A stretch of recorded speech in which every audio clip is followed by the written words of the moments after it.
Hello everyone, I hope you are doing well and welcome to my YouTube channel Learn with Shini. So what's the topic today? Our topic is about health. हम यहाँ पे बेटा पढ़ने जा रहे हैं health को अच्छे से समझेंगे कि हेल्थ क्यों, क्योंकि क्वालिटी ऑफ पॉपुलेशन को इम्प्रूव करने के लिए हमने देखा था कि वो क्या किस पे डिपेंड करता है, वो एजुकेशन पे डिपेंड करता है, वो हेल्थ पे डिपेंड करता है, वो स्किल पे डिपेंड करता है, ये सारी चीज़ें डिपेंड करता है। तो एजुकेशन वाला जो एस्पेक्ट था उसको हमने डिटेल में समझा। हमने देखा था कि एजुकेशन के लिए गवर्नमेंट ने क्या क्या किया। हमने सर्व शिक्षा अभियान को पढ़ा ना, और हमने डिफरेंट चैलेंजेस भी देखे थे। चैलेंजेस में हमने देखा था कि विमेन और मेन का जो एक लिटरेसी रेट है दोनों में कितना बड़ा एक ह्यूज गैप है ना। अच्छा, वो गैप बताइएगा ज़रा कि वो कितना परसेंट का डिफरेंस है विमेन की लिटरेसी रेट में एंड मेन की लिटरेसी रेट में। हमने समझा था। अच्छा, GER हमने पढ़ा था। GER का फुल फॉर्म ज़रा बताइएगा। GER देखती हूँ किसको पता है, किसने। तुरंत वीडियो को पॉज करिए, तुरंत नीचे कमेंट करके बताइए। बुक से नहीं देखना है, तुरंत नीचे कमेंट करके बताइए। चलिए, नाउ हम लोग स्टार्ट करेंगे अबाउट हेल्थ। सो जो हेल्थ होता है बेटा, हेल्थ कैसे यहाँ पे पॉपुलेशन की क्वालिटी को इम्प्रूव करता है। नो जस्ट सपोज, आप लोग सपोज करिए कि जैसे कोई बच्चा है, कोई स्टूडेंट है, वो पढ़ रहा है, आपका कोई क्लासमेट है वो पढ़ रहा है, तो सपोज उसकी हेल्थ नहीं सही है, वो अपनी हेल्थ से परेशान रहता है, बीमार रहता है, तो क्या आपको लगता है कि वो अपनी स्टडी को लेके फोकस्ड हो पाएगा एजुकेशन पे, या फिर किसी अपने और खेलने के लिए वो जा पाएगा? तो हर अगर पर्सपेक्टिव से देखें तो वो उतना ज़्यादा एक्टिव नहीं रह पाएगा, उतना एफिशिएंट नहीं रह पाएगा जितना आप रह लोगे। क्यों? क्योंकि उसको एक बीमारी है, वो हेल्दी नहीं है। ठीक है। सो यहाँ बेसिकली हम क्या देख रहे हैं कि जो पर्सन की हेल्थ होती है, health of a person helps him to realise his potential and the ability to fight illness. तो वहाँ पे वो अगर हेल्दी होगा तो ही अपनी पोटेंशियल, जो उसके अंदर एक पोटेंशियल है कि वो कुछ भी कर सकता है, क्योंकि हर बंदे के अंदर बेटा पोटेंशियल होता है कि वो पढ़ लिख सकता है, एक जॉब पा सकता है, सबके अंदर होता है। बट कुछ ना कुछ कंडीशन आ जाती हैं, तो उसकी हेल्थ की वजह से वो अपनी पोटेंशियल को नहीं उस तरह से निकाल के दिखा पा रहा है। अनहेल्दी है वो, तो अनहेल्दी है तो वो क्या बन गया? वो एक लाइबिलिटी बन के रह गया। जो अनहेल्दी पर्सन है बेटा, वो एक लाइबिलिटी बन के रह जाते हैं, जो एक एसेट बन सकते थे। तो इसी के लिए हमारी जो गवर्नमेंट है उन्होंने क्या सोचा कि भाई इसके लिए तो हमको ध्यान देना पड़ेगा, हेल्थ पे ध्यान देना पड़ेगा। तो भाई चमका, हेल्थ क्यों इंपॉर्टेंट है, हेल्थ क्यों पढ़ रहे हैं हम लोग? तो यहाँ पे पॉपुलेशन की हेल्थ पे ध्यान दिया। गवर्नमेंट ने बोला भाई ये तो एक प्रायोरिटी है, ये तो एक क्या है? प्रायोरिटी है, हमको हेल्थ पे ध्यान देना पड़ेगा। ठीक है। सो यहाँ पे देखिए हेल्थ सेंटर है, यहाँ पे बच्चे कैसे क्यू में खड़े हुए हैं, सब लोग क्या करा रहे हैं? चेकअप करा रहे हैं। ठीक है, वेट अपना देख रहे हैं। सो नेक्स्ट टॉपिक क्या होता है, गवर्नमेंट ने क्या क्या किया? Give me some time. Yes. So government ने क्या किया? गवर्नमेंट ने हेल्थ को स्टेटस को बढ़ाने के लिए उसको एक प्रायोरिटी दी। उस गवर्नमेंट ने नेशनल पॉलिसी भी बनाई है, डिफरेंट पॉलिसी बनाई है। पॉलिसी देखिए, यहाँ पे क्वेश्चन आ सकता है कि गवर्नमेंट ने हेल्थ के सेक्टर में क्या क्या किया है। पहले तो क्वेश्चन आएगा, how is health a good indicator for the quality of population. आप किसी भी पॉपुलेशन की क्वालिटी को कैसे समझ सकते हो एक हेल्थ को इंडिकेटर बना के? ठीक है, हेल्थ के पर्सपेक्टिव से। तो वो आप लोग आंसर लिख दोगे जो हम लोगों ने पढ़ा कि हेल्दी होगा तभी वो काम कर सकता है भाई। ठीक है। उसके बाद गवर्नमेंट ने क्या क्या किया है, ठीक है, गवर्नमेंट ने क्या क्या किया है उसको समझेंगे। तो our national policy to aims at improving the accessibility of health care. तो हमारी जो गवर्नमेंट ने नेशनल पॉलिसी बनाई है बेटा, उसमें ऐसा करा है कि सबको एक्सेसिबिलिटी हो हेल्थ केयर की। जैसे मैंने एजुकेशन में बताया था कि आप स्कूल जाके जंगल में बना दो, कौन पढ़ने जाएगा? सो अगेन अगर हेल्थ केयर जंगल में बना दोगे, कौन जाएगा? तो भाई रिमोट एरियाज अगर हैं तो उनको ऐसा करो कि वो एक्सेसिबल हो उन तक। ठीक है। फैमिली वेलफेयर प्रोग्राम्स बनाए हैं। न्यूट्रिशनल सर्विस मीन्स कि जो बहुत बच्चे माल नरिश होते हैं, खाने पीने को उनको नहीं मिलते हैं। सो न्यूट्रिशनल सर्विसेज कैसे किया है? जैसे आप लोग देखोगे बहुत सारी जगह पे जो गवर्नमेंट होती है, मिड डे मील जो स्कीम था, उसमें हमने देखा था कि वो एक तरह से एजुकेशन तो प्रोवाइड करा रही थी, प्लस वो साथ ही साथ में न्यूट्रिशनल स्टेटस को भी इम्प्रूव कर रही थी। क्यों? क्योंकि वहाँ पे खाना मिल रहा था। इसके अलावा बेटा आप लोग देखते हो न्यूट्रिशनल स्टेटस को इम्प्रूव करने के लिए आंगनवाड़ी वगैरह होते हैं ना, वहाँ पे बच्चों के लिए या फिर जो लेडी होती हैं, प्रेग्नेंट होती हैं, उनको भी, उनके लिए बहुत सारे गवर्नमेंट क्या होती है फूड प्रोवाइड करते हैं। जैसे आप लोगों ने दलिया सुना होगा, दलिया प्रोवाइड करती है, बहुत सारे ग्रेन्स वगैरह उनको प्रोवाइड कराती है ताकि जो उनका हेल्थ हो वो इम्प्रूव हो सके, वो उनको न्यूट्रिशनल रिलेटेड कोई प्रॉब्लम ना आए। सो यहाँ पे बेसिकली गवर्नमेंट ने सारे प्रोग्राम किए हैं with special focus on under privilege segment. Under privilege segment means जो बहुत ज़्यादा गरीब तबके के लोग हैं, वो बहुत ज़्यादा गरीब हैं, उनको खाने को कुछ नहीं है, उन पे फोकस करते हुए, उन पे ज़्यादा फोकस करते हुए गवर्नमेंट ने अपने सारे प्रोग्राम्स को चलाए हैं। एंड अभी कुछ लास्ट 5 डिकेड से इंडिया ने बहुत ज़्यादा हेल्थ इंफ्रास्ट्रक्चर को डेवलप कर लिया है, ठीक है, जिसकी वजह से जो हेल्थ डेवलप होगी, हेल्थ इंफ्रास्ट्रक्चर डेवलप होगा तो यहाँ से हेल्दी लोग निकल के आएंगे ना, हेल्दी लोग निकल के आएंगे। अब ये हेल्दी लोग निकल के कहाँ आएंगे? स्पेस में तो नहीं चले जाएंगे ना, रहेंगे तो इंडिया में, और इंडिया में रहेंगे तो क्या करेंगे भाई? काम करेंगे। और काम जाके कहाँ करेंगे? याद करिए हमने क्या पढ़ा है, काम कहाँ पे होता है? एक्टिविटीज़ कहाँ पे होती हैं? 3 सेक्टर में एक्टिविटीज़ होती हैं। चमका? 3 sector, primary, secondary, tertiary. So finally ये लोग जो भाई हेल्दी होके निकल रहे हैं, रोबोट निकल रहे हैं, तो जा जाके तुरंत घुस रहे हैं कहाँ पे? तीनों सेक्टर्स में घुस रहे हैं। ओके, सो नाउ अब ये गवर्नमेंट ने जो मेजर्स लिए हैं, इससे क्या क्या निकल के आया है, क्या रिजल्ट मिला है बेसिकली गवर्नमेंट को, ठीक है। सो वो लिखेंगे हम लोग। तो these measures which has been adopted, जो भी मेजर गवर्नमेंट ने अडॉप्ट किया है, उससे क्या हुई? जो लाइफ एक्सपेक्टेंसी थी, लाइफ एक्सपेक्टेंसी मीन्स कि कोई भी इंसान कितना जी सकता है, उसकी लाइफ कितनी होगी, कितनी लंबा वो लाइफ जिएगा, ठीक है। So basically the average number of year of age, the average number of life of a person, कोई भी इंसान कितना जिएगा उसका एवरेज नंबर उसको यहाँ पे है लाइफ एक्सपेक्टेंसी। तो लाइफ एक्सपेक्टेंसी इंडिया में बढ़ गई, ठीक है, कितनी बढ़ गई? 68.3 ईयर्स। तो एक एवरेज है कि 68.3 ईयर हर बंदा क्या होगा, उसकी एज होगी। सेकंड क्या है? इन्फेंट मोर्टेलिटी रेट जो था बेटा IMR, वो अब 147 जो था 1951 में, now it has been come down to 34 in 2016 तक ये 34 आके हो गया। इन्फेंट मोर्टेलिटी रेट क्या होता है? सो इन्फेंट मोर्टेलिटी रेट जो होता है बेटा, कि जो चाइल्ड होते हैं, चाइल्ड कोई भी बेबी हुआ तो बेबी 1 ईयर के अंदर के जो बेबी होते हैं, उनकी डेथ, कितनी बेबी की डेथ हो रही है, ठीक है। तो वो जो एक रेशियो निकालते हैं हम, that is infant mortality rate. Okay, so ये कम होके कितना आ गया? 34 पे आ गया। क्रूड बर्थ रेट जो है वो कितना? 20.4 पे आ गया है। सो क्रूड बर्थ रेट क्या होता है? सो बर्थ रेट जो होता है कि कितने बेबी बॉर्न हो रहे से 1000, सपोज कोई स्पेसिफिक पीरियड है, ठीक है, उस स्पेसिफिक पीरियड में जितने भी बर्थ हो रहे हैं उनका रेट क्या है, मतलब हर 1000 पीपल पे कितने बेबी का बर्थ हो रहा है। तो वो कितना हो गया? वो हो गया बेटा 20.4। एंड डेथ रेट तो आप लोग सिंपल से समझ जाओगे कि हर 1000 इंसान पे कितने लोग मर रहे हैं एक साल में, ठीक है। तो वो कितना हो गया है? 6.4 हो गया, ठीक है। सो ये अब सारी चीज़ें जो हो रही हैं एक तरह से गवर्नमेंट के लिए अचीवमेंट है। ये जो लाइफ एक्सपेक्टेंसी बढ़ रही है, इंप्रूवमेंट इन चाइल्ड केयर, ये सारी चीज़ें क्या हो रही है? कंट्री के प्रोग्रेस पे, एक तरह से कंट्री का प्रोग्रेस हो रहा है। तो कंट्री का प्रोग्रेस हो रहा है तो कंट्री का डेवलपमेंट होगा, कंट्री की इकोनॉमी बढ़ेगी, तो बेसिकली हमारी कंट्री आगे निकल के जा रही है। यस, सो ये तो हो गए गवर्नमेंट ने क्या क्या अचीव किया। नाउ लेट्स सी कि चैलेंजेस क्या क्या हैं, इसमें चैलेंजेस क्या क्या हैं जो गवर्नमेंट ने ये सारी चीज़ें करी हैं। तो चैलेंजेस ये हैं बेटा कि अभी भी इंडिया में बहुत सारे ऐसे प्लेसेस हैं ना जहाँ पे बेसिक फैसिलिटीज़ हैं ही नहीं, मतलब ज़ीरो के बराबर हैं, ठीक है। सो बहुत सारी ऐसी प्लेसेस हैं जहाँ पे लोगों को अगर हेल्थ केयर के लिए होता है तो उनको किलोमीटर्स ऑफ डिस्टेंस कवर करनी पड़ती है हेल्थ केयर के लिए, हॉस्पिटल जाने के लिए। And there are only 381 medical college हमारी कंट्री में, बस 381 मेडिकल कॉलेज। सोचिए इतनी बड़ी कंट्री है, ठीक है, यहाँ पे ओनली 381 मेडिकल कॉलेजेस हैं। अगर डेंटल कॉलेज की बात करें तो 301 डेंटल कॉलेजेस हैं। ओके, अगर बात करें ये जो कॉलेजेस हैं या फिर जो हॉस्पिटल्स हैं, इनका कॉन्सेंट्रेशन कहाँ पे है? तो जो मेजर 4 स्टेट्स हैं लाइक आंध्र प्रदेश, कर्नाटक, महाराष्ट्र एंड तमिलनाडु, यहाँ पे मैक्सिमम नंबर ऑफ कॉलेजेस क्या है? कॉन्सेंट्रेट है। मीन्स कुछ स्टेट्स ऐसे हैं जहाँ पे कॉलेजेस बहुत ना के बराबर हैं, कुछ में ज़्यादा हैं, जैसे इन चारों स्टेट्स में ज़्यादा हैं। ऑलरेडी कम तो हैं लेकिन इन चारों स्टेट में सबसे ज़्यादा है। अच्छा, यहाँ पे एक टेबल दिया हुआ है, इसको ज़रा देख लेते हैं एक बार। यहाँ पे दिया हुआ है, देखिए HC, PHC एंड CHC, तो PHC का मतलब होता है बेटा primary health centre, and CHC for community health centre. तो वो जो हेल्थ सेंटर है तो इसमें बेसिकली ये डेटा दिया हुआ है पूरा कि 2013 में कितना डेटा है, पूरा हेल्थ इंफ्रास्ट्रक्चर है कि पहले कितना था, देखिए 181,000 था एंड नाउ इंक्रीज होकर 187,000 हो गया है। डिस्पेंसरीज की बात करें, हॉस्पिटल्स की बात करें कितने थे, गवर्नमेंट बेड्स की बात करें तो कितने थे, डॉक्टर्स कितने थे एंड नर्सिंग ऑफिसर्स कितने थे। सो पूरा ये डेटा दिया हुआ है, एक बार आप लोग गो थ्रू कर लीजिएगा इससे, ठीक है।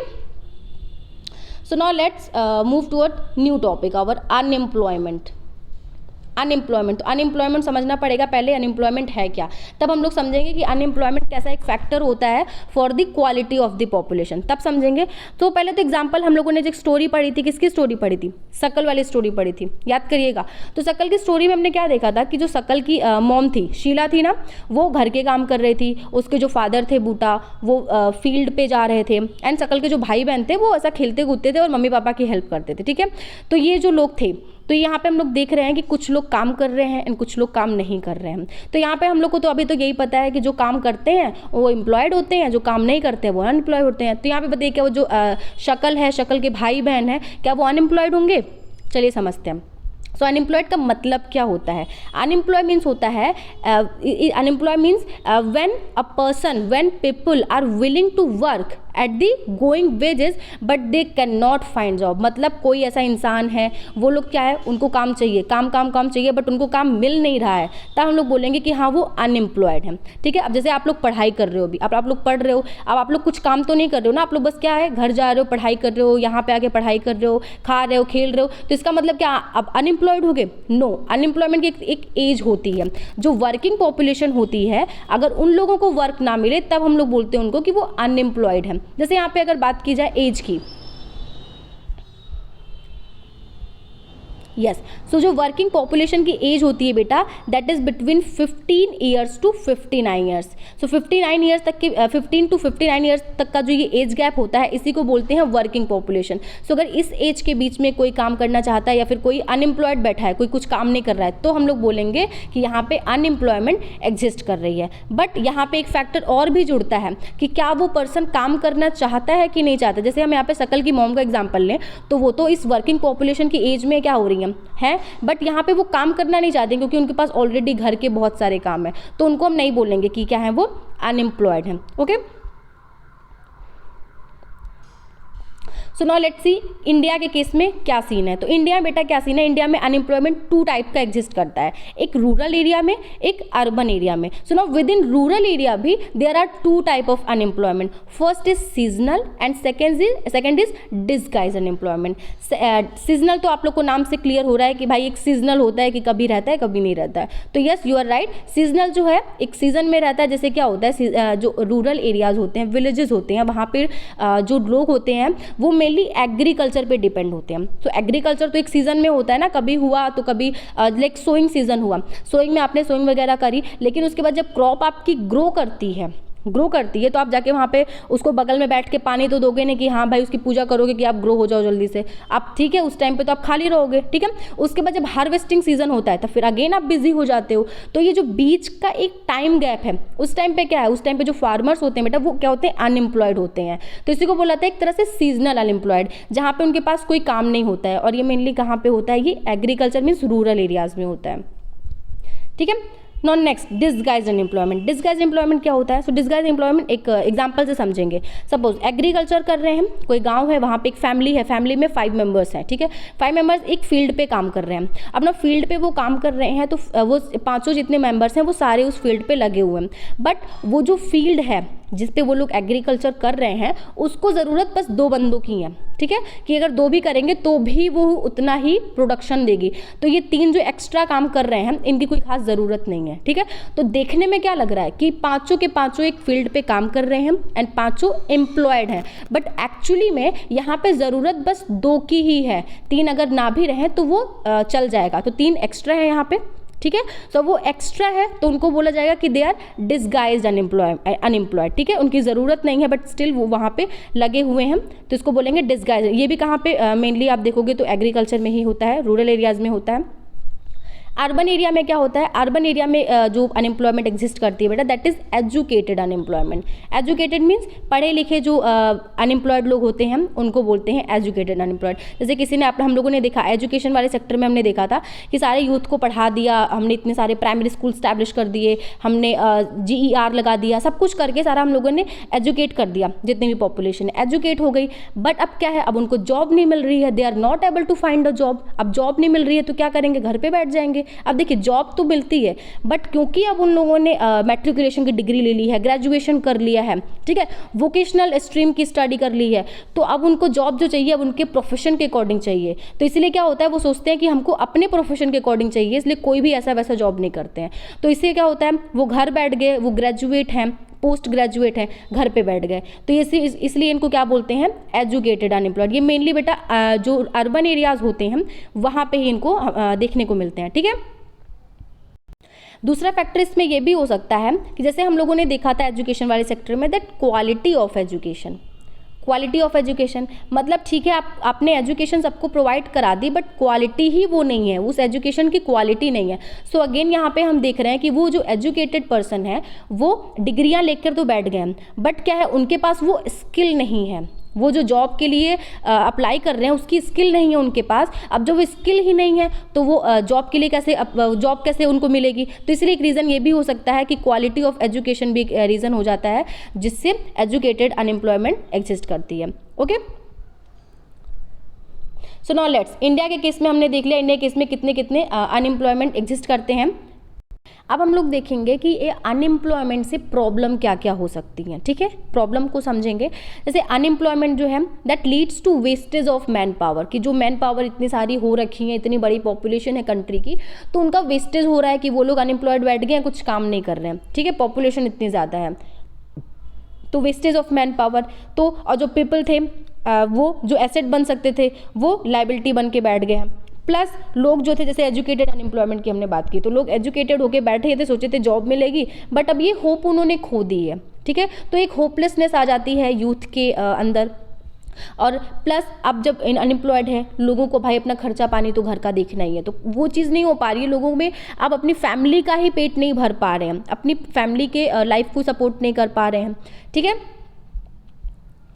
Yes, unemployment tends to increase economic overload. तो इकोनॉमिक ओवरलोड बढ़ रहा है कैसे कैसे देखिए, जैसे कि कोई फैमिली है, फैमिली में सपोज 5 मेंबर्स की फैमिली है, सपोज 8 मेंबर्स की फैमिली है, 5 लोग काम कर रहे हैं, 3 लोग काम नहीं कर रहे हैं, ठीक है। तो ये मैं वर्किंग पॉपुलेशन की बात कर रही हूँ। मैं वैसा मत कहिएगा कि 3 लोग ये भाई बच्चे हैं तो बच्चे काम करेंगे, नो बेटा, बच्चे हैं, ये मैं बात कर रही हूँ कि 8 मेंबर जो हैं वो वर्किंग पॉपुलेशन है, वर्किंग पॉपुलेशन की एज में आते हैं। तो 5 लोग काम कर रहे हैं, 3 लोग नहीं काम कर रहे हैं, तो अब ये 5 लोग को मिलके घर चलाना है, ठीक है, बाकी 3 लोग बैठ के खा रहे हैं, तो इनका बर्डन किसके ऊपर आएगा, इन्हीं 5 लोग जो कमा रहे हैं उनके ऊपर आएगा बर्डन। तो एक तरह से इकोनॉमिक ओवरलोड आ रहा है। तो यही चीज़ आप ले सकते हो एक कंट्री के ऊपर, कंट्री के ऊपर ले रहे हो कि कंट्री की इकोनॉमी है बेटा, अगर किसी कंट्री में ज़्यादा अनएम्प्लॉयड पॉपुलेशन रहेगी, ठीक है, ज़्यादा अनएम्प्लॉयड लोग रहेंगे तो वो कंट्री के ऊपर एक लोड बन के बैठेगी, ठीक है। क्योंकि क्या होता है कि पॉपुलेशन देखने में इतनी ज़्यादा लग रही है बट काम कुछ लोग कर रहे हैं, प्रोडक्शन कुछ लोग कर रहे हैं, कम लोग कर रहे हैं, तो उस कंट्री के ऊपर क्या होगा, बहुत ज़्यादा बर्डन बढ़ेगा। और क्या इम्पैक्ट हो सकता है, एक इम्पैक्ट हो सकता है कि जो क्वालिटी ऑफ लाइफ है पीपल की वो धीरे धीरे क्या हो जाएगी, अब कम होती जाएगी, लो होती जाएगी। जैसे सब लोगों के पास पैसे नहीं रहेंगे कि वो मर्सिडीज़ खरीद पाएँ, सब लोग आईफोन खरीद पाएँ। अब लोग क्या हो रहा है, लोग वापस से धीरे धीरे बैक टू जो पहले वाला बटन वाला फ़ोन सपोज यूज़ कर रहे हैं, एंड्रॉयड नहीं यूज़ कर रहे हैं, जस्ट एग्जाम्पल लीजिए। तो क्या हो रहा है, धीरे धीरे सोसाइटी की जो एक तरह से आप बोल रहे थे क्वालिटी ऑफ लाइफ थी वो अभी गिर रही है। अब पीपल क्या है, एक बेयर सब्सटेंसेस लेवल, बस उनको रोटी मिल जाए खाने को 2 टाइम की, वही बहुत है, इस पे जी रहे हैं, ठीक है। इससे क्या होगा, इससे लोगों का हेल्थ पे भी इम्पैक्ट पड़ेगा, लोग अनएजुकेटेड होंगे क्योंकि वो स्कूल पैसे नहीं रहेंगे ना स्कूल में भेजने के लिए बेटा, तो अनएजुकेटेड रह जाएंगे, हेल्थ पे इम्पैक्ट पड़ेगा। तो ठीक है, यहाँ पे देख रहे हैं कि एक एस्पेक्ट से कैसे वो अदर एस्पेक्ट को भी क्या कर रहा है, इफेक्ट कर रहा है। ओके, अब हम देखेंगे जो अनएम्प्लॉयमेंट है उसको, वो बहुत ही इंपॉर्टेंट है कि गवर्नमेंट उस पर फोकस करे, ठीक है, क्योंकि अगर इस पर नहीं फोकस करेगी तो हमारी इकोनॉमी बेटा बहुत डिप्रेस्ड हो जाएगी। लोग जब काम नहीं करेंगे ना तो डिप्रेस तो होगी ही, हमारे जो रिसोर्सेज है उनका वेस्ट होगा, ठीक है, लोग एम्प्लॉयड नहीं हो पाएंगे और धीरे धीरे कंट्री हमारी किस में चली जाएगी, तरह से लॉस में जाएगी और हमारी कंट्री में लायबिलिटी की जो पॉपुलेशन है वो ज़्यादा हो जाएगी इन कंपैरिजन टू एसेट। चलिए अब इंडिया के बारे में देखते हैं कि इंडिया में है क्या सीन है, इंडिया में क्या सीन चल रहा है इसका। इंडिया में ये चल रहा है बेटा कि हमारे यहाँ तो अनएम्प्लॉयमेंट रेट बहुत कम है, अनएम्प्लॉयमेंट रेट इज़ लो। क्यों कम है, रीज़न समझ लेते हैं। इसलिए कम है क्योंकि यहाँ पे जो लोग हैं, जैसे मैंने एजुकेटेड अनएम्प्लॉयमेंट का बताया था कि वहाँ पे लोग जॉब है तो जॉब उनको अपने प्रोफेशन के अकॉर्डिंग ढूंढते हैं कि मैंने भाई डिग्री लेके बैठी है तो मैं उसके अकॉर्डिंग जॉब चाहिए, मैं कोई छोटी मोटी जॉब क्यों करूँ। बट इंडिया में ये सीन नहीं है भाई, ईगोइस्टिक नहीं है यहाँ के लोग क्योंकि भाई पुअर है तो इनको कोई भी छोटी मोटी जॉब मिलेगी। तो जाके आप लोग देखते होगे इंजीनियर जो होते हैं वो प्यून का जो होता है प्यून का फॉर्म भर देते हैं, छोटी मोटी सी जॉब की फॉर्म भर देते हैं। तो वो लोग क्या करते हैं कि वो सोचते हैं कि हमको छोटी सी जॉब भी मिल जाए, हम अपने फैमिली का खर्चा पानी चला पाएँ, वही बहुत है हमारे लिए। तो अभी बताइए वो लोग डिग्री उन्होंने क्या ली है डजेंट मैटर, अभी क्या है लोगों की नज़र में वो काम कर रहे हैं, ठीक है, अंदर से वो सेटिस्फाइड नहीं है, वो बात अलग है। बट कुछ नहीं से तो कुछ बेहतर है, ठीक है, इसलिए उन्होंने क्या कर लिया, एक प्यून की जॉब ही कर ली। लोगों की नज़र में तो प्यून का जॉब कर रहा है ना, वो क्या माना जाएगा, एम्प्लॉयड माना जाएगा, ठीक है। तो ऐसे करके हमारी कंट्री में बेटा, ये तो मैंने एक एग्जांपल दिया था, कंट्री में हमारी बहुत सारी पॉपुलेशन है वो जो देखने में लगती है कि काम कर रही है। जैसे डिस्गाइज्ड अनएम्प्लॉयमेंट का हमने देखा ना डिस्गाइज कि हमारी कंट्री में, क्योंकि एग्री बेस्ड हमारी जो कंट्री है, एग्रीकल्चर ज़्यादा होता है हमारी कंट्री में, तो हमारी कंट्री की जो मेजर पॉपुलेशन है बेटा वो डिस्गाइज्ड अनएम्प्लॉयड है। मतलब देखने में लग रहा है कि वो काम कर रही है, खेतों में काम कर रही है, बट एक्चुअली में वो डिस्गाइज्ड अनएम्प्लॉयमेंट है, वो काम नहीं कर रही है जो जितनी में उसके आप बोल सकते हो जितना वो कैपेबल है करने के लिए, ठीक है। इंडिया के केस में ये है कि वो काम देखने में लग रहा है काम कर रहे हैं, बट एक्चुअली में अपनी कैपेबिलिटी के अकॉर्डिंग काम नहीं कर रहे हैं। यस, नाउ नेक्स्ट हम लोग देखते हैं कि जो एम्प्लॉयड हो रहे हैं लोगों को एम्प्लॉयमेंट कहाँ से ज़्यादा मिल रहा है। तीनों सेक्टर जो हम लोगों ने पढ़े थे, ठीक है, 3 सेक्टर पढ़े थे, प्राइमरी, सेकेंडरी, टर्शियरी, कहाँ पे ज़्यादा लोगों को एम्प्लॉयमेंट मिल रही है। अगर बात करें एग्रीकल्चर की, तो एग्रीकल्चर शुरू से रहा है मोस्ट लेबर एब्जॉर्विंग सेक्टर। मतलब इसमें क्या होता है, जितने लेबर जाओगे भाई सब काम में लग जाओगे और क्या हो जाएगा यहाँ पे, डिस्गाइज अनएम्प्लॉयमेंट, ठीक है। इसको बोलते हैं बेटा हिडन अनएम्प्लॉयमेंट भी बोलते हैं, क्योंकि इसमें अनएम्प्लॉयमेंट जो होती है ना छुपी होती है। आपको तो लगेगा भाई मैं काम कर रहा हूँ, बट अनएम्प्लॉयमेंट इसमें हिडन होती है, इसलिए इसको हिडन अनएम्प्लॉयमेंट बोलते हैं। बट अब क्या हो रहा है, अब कुछ रिसेंट ईयर्स से हो रहा है कि जो पॉपुलेशन है हमारी कंट्री की वो एग्रीकल्चर पे जो डिपेंडेंसी थी वो अब कम होती दिख रही है। लोग क्या है, लोग अब माइग्रेट करके जा रहे हैं टाउन्स में, एंड टाउन्स में जाके वो इंडस्ट्रीज़ में काम कर रहे हैं, थोड़ा बहुत इंडस्ट्री से पैसे आ रहे हैं, प्लस वो जाके कुछ सर्विस में जाके लग गए हम, तो सर्विस सेक्टर में भी जाके जो पॉपुलेशन हमारी लग रही थी। इंडस्ट्री की अगर हम बात करें तो इंडस्ट्री में ज़्यादातर जो जाके पॉपुलेशन माइग्रेट करके इंडस्ट्री में कर रही है तो वो स्मॉल स्केल इंडस्ट्रीज़ ही हैं, जिसमें कुछ ज़्यादा आप बोल सकते हो कि फ़ायदा नहीं है। वो भी अगेन उसमें ज़्यादा लेबर लगते हैं, प्रॉफिट कम होता है, ठीक है। बट अगर हम टर्शियरी की बात करें, जो टर्शियरी में माइग्रेट करके जा रहे हैं वहाँ से नई नई सर्विसेज निकल के आ रही हैं, ठीक है। जैसे बायोटेक्नोलॉजी, इंफॉर्मेशन टेक्नोलॉजी, बहुत सारी सर्विसेज हैं निकल के आ रही हैं, जिसमें लोगों को क्या मिल रहा है, एम्प्लॉयमेंट मिल रहा है, ठीक है। चलिए ये तो हो गया पूरा, हम लोगों ने क्वालिटी ऑफ पॉपुलेशन में हमने एजुकेशन, हेल्थ एंड एम्प्लॉयमेंट का पूरा सेक्शन देख लिया ना। अभी हम लोग एक स्टोरी देखेंगे। स्टोरी एक तरह से एक हाइपोथेटिकल स्टोरी है, मैं ऐसे ही बता देती हूँ आप लोगों को। बेसिकली यहाँ पे क्या है कि गाँव होता है, वहाँ पे बहुत सारी फैमिलीज रहती हैं, ठीक है। हर फैमिली ही अपना खाना पानी उनका चल रहा है, ठीक है। बट क्या है, यहाँ पे जो फैमिली है वो उसमें से अपने बच्चों को पढ़ाने के लिए किसी एक फैमिली ने अपने बच्चे को भेज दिया कहाँ, एग्रीकल्चर कॉलेज, ठीक है। एग्रीकल्चर कॉलेज में वो बच्चा गया, वहाँ पे उसको एडमिशन मिला, उसने पढ़ाई करी, फिर जो लौट के आता है ना, वो लौट के आता है तो उसने एक डिफरेंट तरह का क्या करा, उसने एक डिज़ाइन करी, एक प्लफ डिज़ाइन किया डिफरेंट तरह का, जिसकी वजह से जो वीट का प्रोडक्शन है क्या होगा, ज़्यादा होने लगता है, ठीक है। तो ये तो भाई बहुत ही पॉजिटिव चीज़ हो गई। पॉजिटिव चीज़ हुई ना, तो जिसकी वजह से जो और फैमिलीज़ होती हैं वो भी थोड़ी मोटिवेट होती हैं, क्योंकि अब जब वीट का प्रोडक्शन ज़्यादा होने लगा तो इनको भाई अब इनका जो प्रोडक्शन था ज़्यादा होगा तो ये सरप्लस अमाउंट को दूसरे गाँव में जाके बेचने लगे, ठीक है, दूसरे गाँव में जाके बेचे, इनको प्रॉफिट हुआ और प्रॉफिट उन लोगों ने आपस में शेयर किया। अब ना इन लोगों ने सोचा कि अपने बच्चों का हम फ्यूचर बनाते हैं, तो फ्यूचर कैसे बनाएंगे, तो इनको तो पहले तो अपने बच्चों को बाहर भेजना पड़ता था पढ़ने के लिए, तो इन्होंने अपने पंचायत जो मुखिया थे उनसे जाके बात करी कि हमें क्या करना चाहिए, हमें स्कूल यहाँ पे अपने विलेज में we should open a school, हमें स्कूल यहाँ विलेज में एक स्कूल ओपन करना चाहिए, ठीक है। देन द पंचायत थे उन्होंने एश्योर किया इनको that yes we will open a school for children. तो अगेन यहाँ से आपने देखा कि एक स्कूल ओपन हो जाता है, स्कूल ओपन होगा तो टीचर्स की ज़रूरत होगी, देन टीचर्स कहाँ से आएंगे, टीचर्स अगेन विलेजेस से आएंगे या फिर बाहर से आएंगे, तो यहाँ पे एक देखा एक जॉब क्रिएशन हुआ, जॉब क्रिएट हुई ना कि यहाँ पे स्कूल बन रहा है, स्कूल जब बन भी रहा होगा तो बहुत सारे लेबरर्स की ज़रूरत पड़ी होगी, स्कूल बन के तैयार हुआ है तो टीचर्स की ज़रूरत है, तो एक जॉब क्रिएशन हुआ, एक टीचर अगर कोई है अनएम्प्लॉयड बैठा था उसको जॉब मिल गई, ठीक है, तो यहाँ पे हुआ। और क्या होता है, जो और सेक्शन होते हैं जैसे और कुछ फैमिलीज थी उन्होंने अपनी जो डॉटर थी उनको टेलरिंग का काम करना सिखाना शुरू कर दिया, उनको टेलरिंग की एक तरह से ट्रेनिंग देनी शुरू कर दी, तो अब वो जो डॉटर्स थी जो गर्ल्स थी सारी, उन लोगों ने अब क्या शुरू कर दिया, टेलरिंग शुरू करी, तो बाहर के लोगों के भी कपड़े उन्होंने स्टिचिंग करनी शुरू कर दी, ठीक है, तो यहाँ पे आप देख रहे हैं एक टेलर की जॉब क्रिएट हो गई, ठीक है, टीचर की क्रिएट हुई, एक टेलर्स की क्रिएट हुई। अब जो फार्मर्स वगैरह थे जो अपना सामान बाहर खरीदने जाते थे, कपड़े बाहर खरीदने जाते थे, अब यहीं पे अपने गांव में ही जो टेलर बना रहे हैं कपड़े वहां से ही खरीद लेंगे, ठीक है। सो यहाँ पे आप देख रहे हो that this is the beginning of prosperity. अब वो गाँव के अंदर ही विकास हो रहा है, गाँव में ही कितने सारे अपॉर्चुनिटी के दरवाजे खुल रहे हैं, लोग खुद ही एक तरह से एम्प्लॉयड हो रहे हैं ना। सो एक तरह से एक स्टोरी थी बेटा, ये सिंपल विलेज की स्टोरी थी जहाँ से हम देख रहे हैं कि कैसे ह्यूमन कैपिटल में इन्वेस्ट करके, कि उन्होंने अपने बच्चों पे इन्वेस्ट किया, बच्चों से इन्वेस्ट किया तो बच्चे ने प्लफ बनाया, ठीक है। यहाँ पे अपनी जो डॉटर है, जो अपनी लड़कियों के ऊपर उन्होंने इन्वेस्ट किया तो वहाँ से वो टेलरिंग का काम सीख गई, ठीक है। तो एक सिंपल विलेज की एक हाइपोथेटिकल स्टोरी हमने बनाई यहाँ पे, बस ये दिखाने के लिए कि कैसे आप ह्यूमन कैपिटल पे इन्वेस्टमेंट करते हो तो वैसे आपको वहाँ पे ज़्यादा एक रिटर्न मिलता है, ठीक है। So this was all about story, this was all about this chapter. अगर वीडियो पसंद आया बेटा देन लाइक करिएगा, एंड पूरा चैप्टर हमने खत्म कर लिया, देन मेक श्योर रिवाइज करिएगा, इसके प्रीवियस ईयर क्वेश्चन पेपर जल्दी आएंगे वीडियो, ठीक है। एंड चैनल को सब्सक्राइब करिएगा, जो भी मैंने क्वेश्चंस पूछे हैं नीचे कमेंट बॉक्स में उनके आंसर दीजिएगा, ठीक है। चलिए, थैंक यू।